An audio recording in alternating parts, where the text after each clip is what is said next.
The gay principal in Wisconsin has filed a discrimination complaint with the state.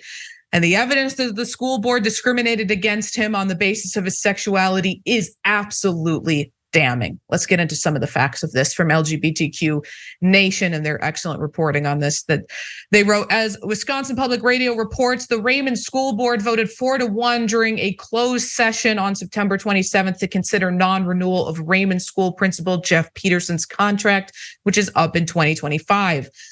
The following day, Peterson was escorted from the school by Superintendent Mike Garvey and 2 sheriff's deputies. In a hand-delivered letter, Peterson was informed that he was being put on non-disciplinary paid administrative leave while the district investigates allegations that he, quote, engaged in misconduct. The letter did not specify what type of misconduct Peterson was accused of or by whom. They brought sheriff's deputies in there to criminalize this man for being gay. They escorted him out like he was gonna cause a scene because he was gay. They made false allegations of impropriety against him because he was gay. And he says that since he was hired to be the principal of Raymond Elementary School, he has been the victim of homophobic attacks.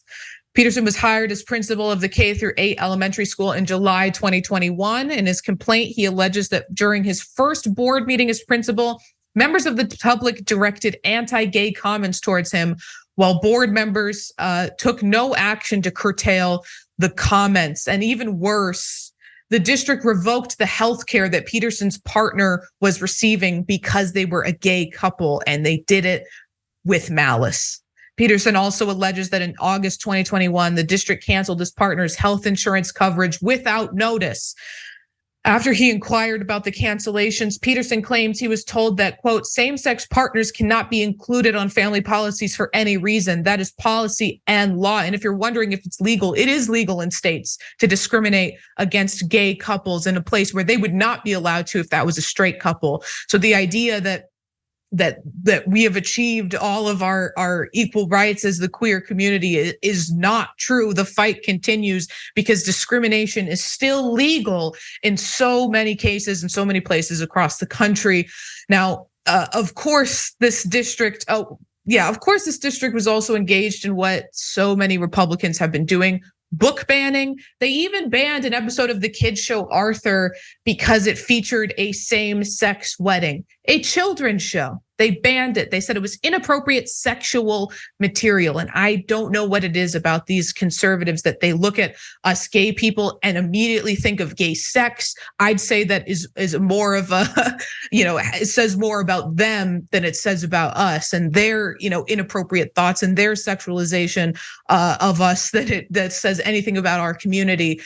But we need to talk about this next thing that they did, because the board president, Audrey Kostich, this might be potentially the most heinous thing that happened, because she was in her pursuit of bigotry, in her pursuit of homophobia against Peterson. She was willing to victimize elementary school girls, willing to throw them under the bus in order to accomplish her homophobia. Peterson claims that in June 2023, Kostich insisted that he consider whether middle school girls were menstruating when doling out punishments for bad behavior, and instructed him to ask female students whether it was their time of the month.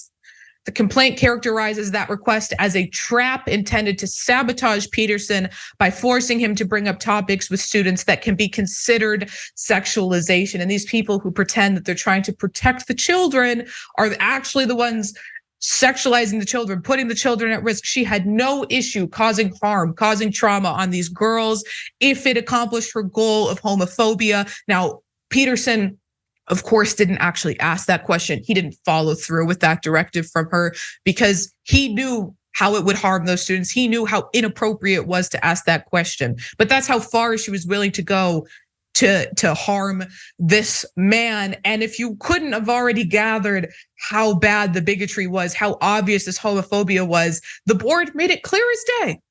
Peterson's complaint also alleges that the board installed Garvey as superintendent to enforce its political agenda. Peterson claims that in March 2023, Garvey demanded that another adult be present when Peterson taught human growth and development to 5th grade boys to ensure that he didn't indoctrinate his students. And it's stories like this that get me so angry when I think about members of my community who are mouthpieces for conservative politics. Those people who are getting a bag to sell out the community in service of these people who hate us, that want to discriminate against us, want to get rid of us from society. How can you look yourself in the mirror? How can you sleep at night knowing that you're shilling for people who hate you? It makes me sick.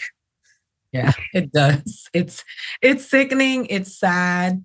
And so, I was raised by a queer man who was murdered in a hate crime in 2013, October 16th, the day before my book comes out, my uncle's 10-year anniversary, being beaten to death in Miami, Florida, for being a queer man who was continuously stomped and kicked on the head. And I speak to it because the murderers have never been brought to justice.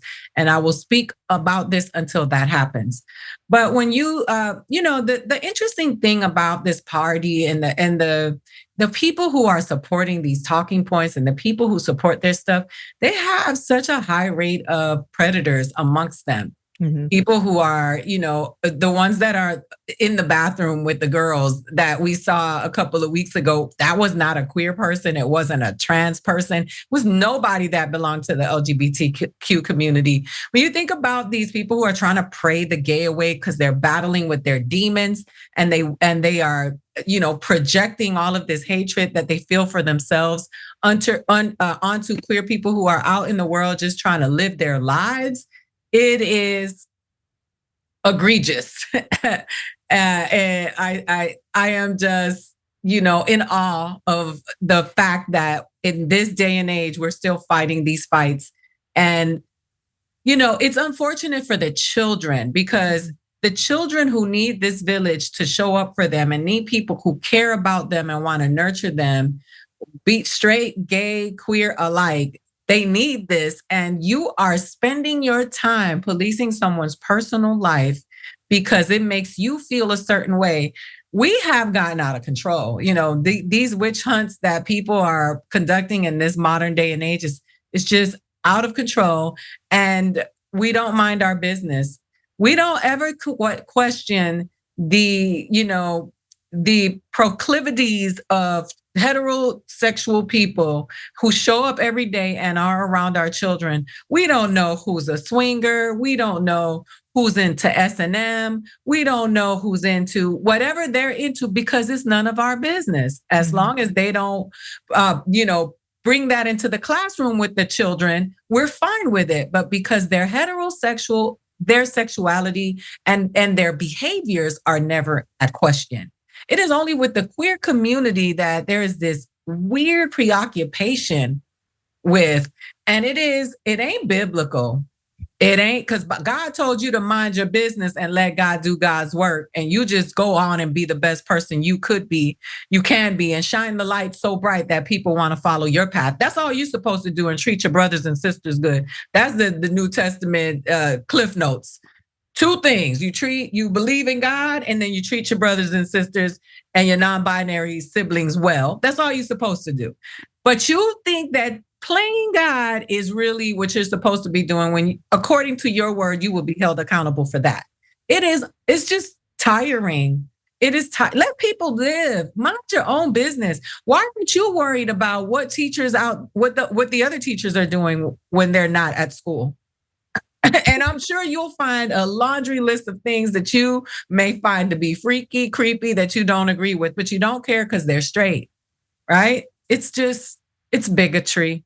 Mm-hmm. And for the people who bite their noses to spite their faces, a lot of these people who are queer that I've met, like at Politicon, they're racist. So their own humanity is not a deal breaker because they hate people of color so much that they will side with Trump.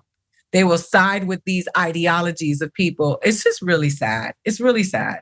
Yeah, it is so pathetic to have the lived experience of having to suffer through bigotry and then say, you know what? Other people should have to take that. I want to do that to other people instead of empathizing and saying, this is a horrible experience that I've gone through. No one should have to be treated like this. This is inhumane. They're treating people like they're less than human.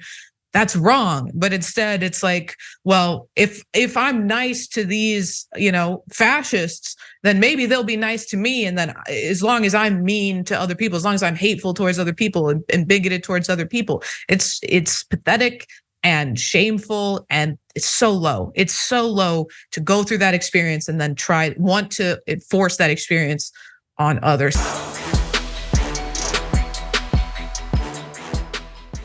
Check out the Damage Report podcast each day, wherever you get your podcasts, whether Pocket Casts or Stitcher or iTunes.